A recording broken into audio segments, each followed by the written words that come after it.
मानसी, आपने सही कहा कि देखिए स्मॉल कैप मिड कैप में मेरे ख्याल से एक्टिविटी काफी स्ट्रांग है। इनफैक्ट फ्राइडे को हमने थोड़ा एक मिड कैप में भी सेल ऑफ देखने को मिला था।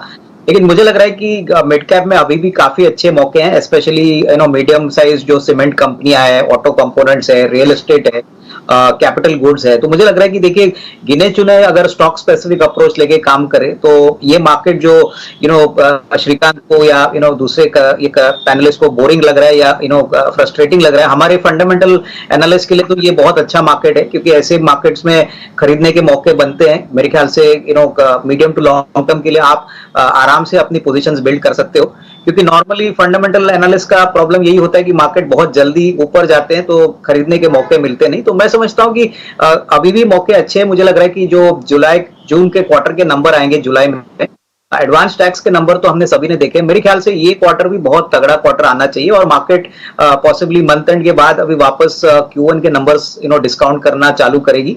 तो स्टॉक स्पेसिफिक मेरे ख्याल से काफी अच्छे मौके बनेंगे। मेरे ख्याल से थोड़ा सा पेशेंस और कन्विक्शन चाहिए, और मार्केट को आप इंडेक्स के पॉइंट ऑफ व्यू से मत देखिए, but stock specific point of view से देखिए, क्योंकि मिड कैप स्मॉल कैप में फ्रेंकली इंडेक्स का कोई लेना देना होता नहीं है। ये अपने नंबर्स और डेटा पॉइंट्स के दम के ऊपर ही आगे रिलेट होते हैं। हर्षा इंजीनियर्स हमको काफी पसंद है, क्योंकि देखिए दो इंपॉर्टेंट सेक्टर्स में ये काम करते हैं। एक तो बेरिंग सेक्टर है और दूसरा सोलर सेक्टर है। बेरिंग्स में ये बेरिंग केज हाउसिंग बनाते हैं, जो सारे बेरिंग कंपनीज को ये सप्लाई करते हैं, जैसे कि एसकेएफ है, शैफलर है।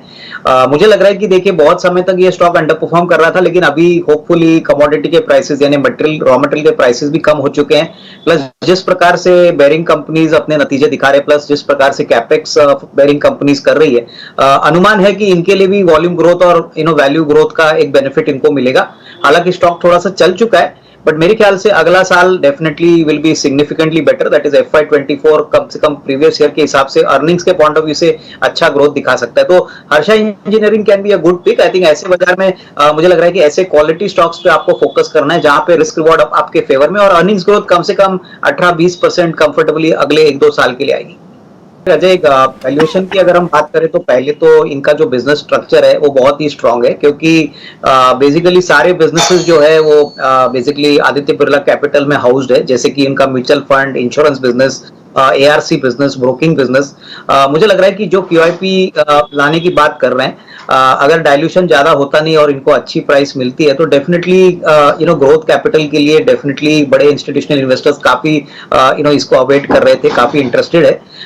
नंबर्स की बात करें तो मुझे लग रहा है कि जो चौथी तिमाही का नंबर था 5 क्वार्टर का, बहुत ही दमदार नंबर कंपनी ने डिक्लेयर किया है। मैनेजमेंट की कमेंट्री भी बहुत स्ट्रांग थी। मुझे लग रहा है कि अभी कंपनी क्लियरली ग्रोथ मोमेंटम पे आ चुकी है, और FY24 में हमको लग रहा है कि नॉट ओनली डिसबर्समेंट्स बट जो फोकस उन्होंने किया है clearly on emerging market segment, वहां पे उनको मदद मिलेगी। मेरे ख्याल से नंबर्स तो डेफिनेटली अच्छे आएंगे, बट होपफुली ये फंड रेजिंग होती है, बड़े इन्वेस्टर्स यहाँ पे एंट्री करते हैं, तो जो शेयर होल्डिंग प्रोफाइल है उसमें काफी बदलाव आएंगे। मार्केट्स इसको काफी पॉजिटिवली देखेगा, तो डेफिनेटली इस लेवल पे अच्छा रिस्क रिवॉर्ड बन सकता है। हमको लग रहा है इवन करंट लेवल्स पे किसी को अगर खरीदना है लंबी अवधि के लिए तो अच्छा विकल्प बन सकता है, प्रोवाइडेड आपके पास कम से कम साल 1.5 साल है।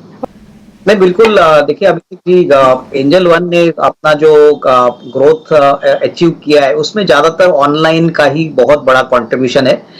इनके पास क्लाइंट भी ज्यादा ऐड हो चुके हैं, डेरिवेटिव का वॉल्यूम भी काफी बढ़ चुका है।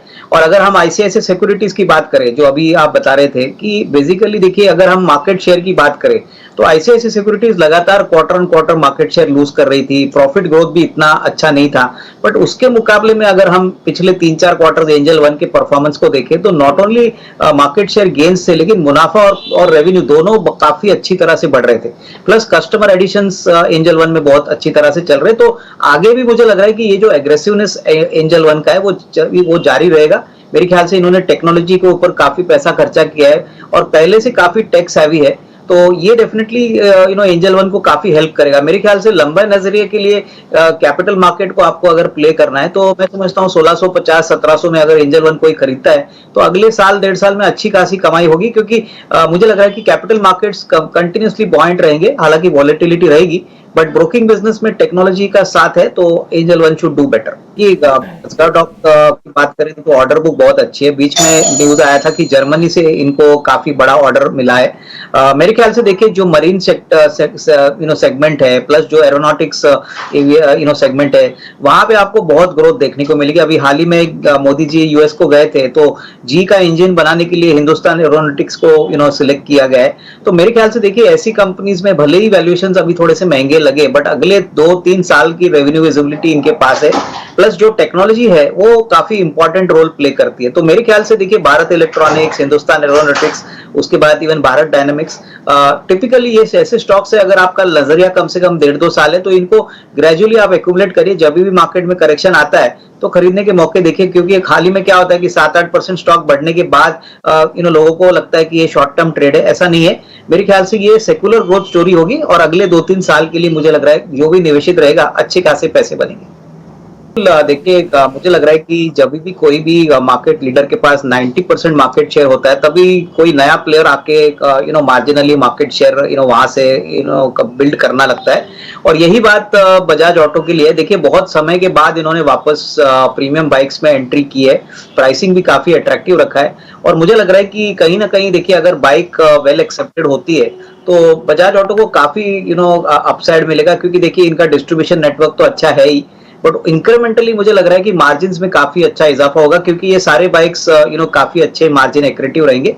तो मेरे ख्याल से कल लॉन्च है, तो होपफुली आई थिंक ये प्रोडक्ट्स अच्छे चलने चाहिए, क्योंकि अभी तो ट्रेंड सारे प्रोडक्ट कैटेगरीज का लग्जरी की तरफ मुड़ रहा है। हम देख रहे हैं कि लग्जरी सेगमेंट में नॉर्मल जो गुड्स होते हैं उनके मुकाबले में लग्जरी सेगमेंट में ग्रोथ बहुत बढ़िया हो रहा है। तो यही चीज हमने ऑटो में देखी है कि अभी छोटी गाड़ियां नहीं बिक रही है, बड़ी गाड़ियां बिक रही है। तो क्लियरली टू व्हीलर स्पेस में भी ये जो स्ट्रेटेजी है मेरे ख्याल से काम में आने चाहिए, लेकिन डिपेंड्स ऑन बेसिकली प्रोडक्ट का कैसे एक्सेप्टेंस होता है, वॉल्यूम ग्रोथ कैसे होता है। मेरे ख्याल से अगले 2 क्वार्टर में आपको ये सारा नंबर्स में देखने को मिलेगा।